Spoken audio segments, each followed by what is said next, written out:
Gimana rasanya orang Yahudi hidup di kamp Nazi? Semua dimulai bukan di kamp, tapi di rumah mereka sendiri. Pagi itu terlihat biasa, sampai tiba-tiba pintu diketuk keras. Tentara masuk tanpa penjelasan, tidak ada waktu untuk bersiap, tidak ada waktu untuk berpamitan. Mereka langsung diseret keluar, dan sejak saat itu hidup mereka tidak akan pernah sama lagi.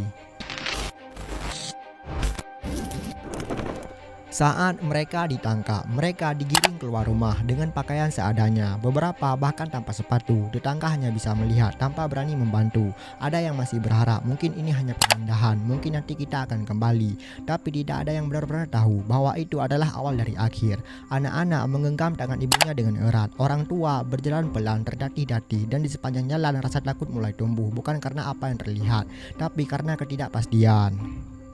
Perjalanan menuju camp, mereka dimasukkan ke dalam gerbong kereta. Gerbong tertutup tanpa jendela. Dalam gerbong terlalu banyak orang, tidak ada ruang untuk duduk, tidak ada udara yang cukup untuk bernafas. Pintu ditutup, gelap, panas, sesak. Awalnya masih ada suara, tangisan, doa, harapan. Tapi seiring berjalannya waktu, suara itu berubah menjadi batuk, menjadi teriakan, menjadi keheningan. Air habis, orang mulai kehausan, bibir pecah, tenggorokan kering. Beberapa mencoba menampung embun, beberapa menjilat dinding kayu, apapun itu untuk bertahan hidup. Dan kemudian satu persatu mulai jatuh, tidak ada ruang untuk rebah.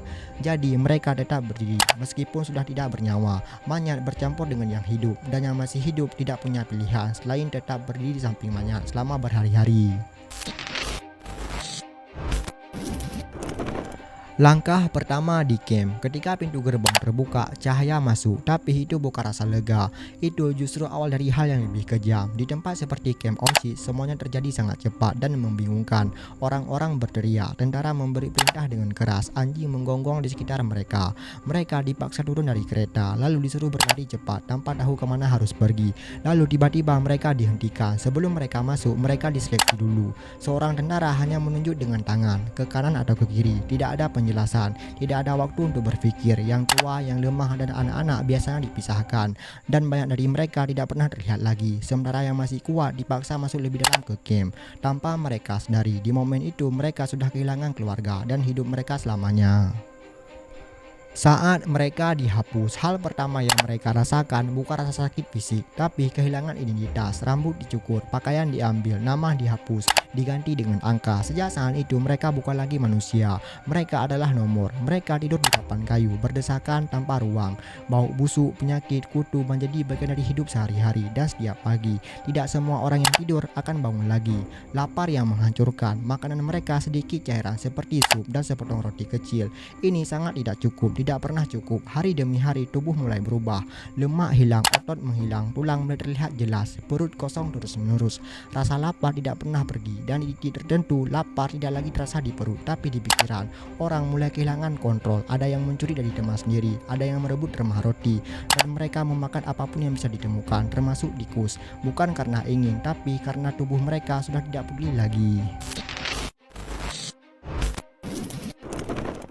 Tubuh di batas terakhir. Di camp ada satu kondisi yang paling ditakuti, disebut musliman. Ini bukan sekedar kelaparan, ini tahap terakhir manusia sebelum kematian.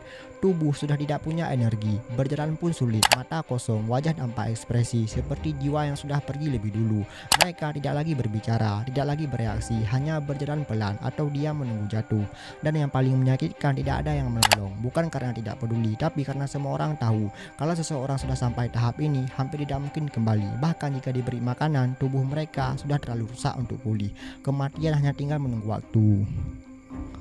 Ini bukan cuma tentang mati, ini tentang orang-orang yang dipaksa tetap hidup dalam keadaan yang sangat menderita. Semuanya dimulai saat mereka ditangkap, lalu dibawa pergi tanpa tahu akan kemana. Perjalanan itu penuh penderitaan, dan saat sampai di camp, hidup mereka berubah selamanya. Hari demi hari tubuh mereka makin lemah, sampai akhirnya hancur.